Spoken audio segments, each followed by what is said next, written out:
Salve saudara-saudari, jumpa lagi dalam part 2 tentang venial sin atau dosa ringan. Kita masih membahas tentang ajaran moral tentang dosa manusia. Jadi yang part 2, venial sin atau dosa ringan. Dosa ringan atau dosa venial hanya sekedar berarti dapat diampuni. Venial, ya, Tuhan mengampuni dosa-dosa ringan pada saat terjadinya penyesalan seseorang yang berdosa karena kasih karunia tetap ada dalam jiwanya. Sebaliknya, dosa-dosa berat yang menolak kasih karunia membutuhkan penyesalan dari si peniten dan membutuhkan pengakuan kepada seorang imam di dalam sakramen pengakuan dosa.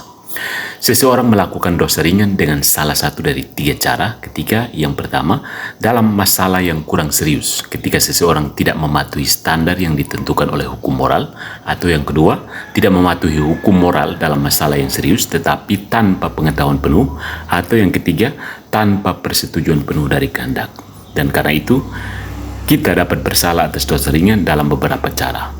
Pertama, mengenai masalah yang kurang serius, itu bukan jumlah yang lebih sedikit dari beberapa tindakan yang berdosa, lebih atau kurang kemarahan yang tidak adil misalnya, tetapi berdasarkan kualitas yang lebih rendah, misalnya kejengkelan versus kemarahan yang tidak adil. Nah, masalah serius yang lengkap dalam kualitas karena sepenuhnya menentang kasih karunia dan hukum moral.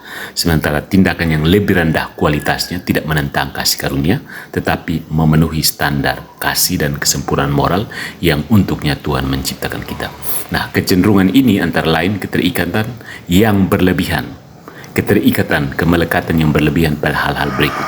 Yang pertama itu barang-barang materi, tetapi tanpa keserakahan atau iri hati. Misalnya dengan sedih membandingkan kebaikan fisik atau spiritual yang dimiliki oleh orang lain.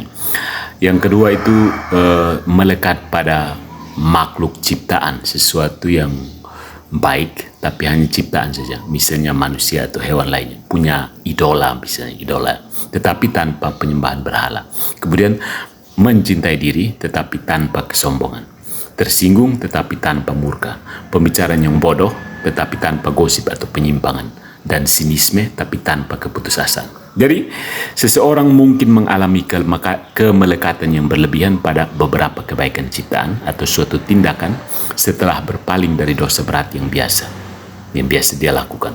Misalnya seseorang mungkin telah menjalani kehidupan yang penuh dengan kemarahan, begitu mudah sekali marah, sebelum menjadi seorang Kristen yang berpaling dari kemarahannya setelah mengawali pertemuan pribadinya dengan Kristus. Nah, sisa-sisa kemarahan yang telah menjadi kebiasaan itu, seperti mudah jengkel, mungkin terus bertahan, tetapi kecenderungan marah tidak akan menyebabkan kasih karunia itu ditarik, asalkan orang tersebut tidak membiarkan kejengkelannya menjadi kemarahan yang tidak adil.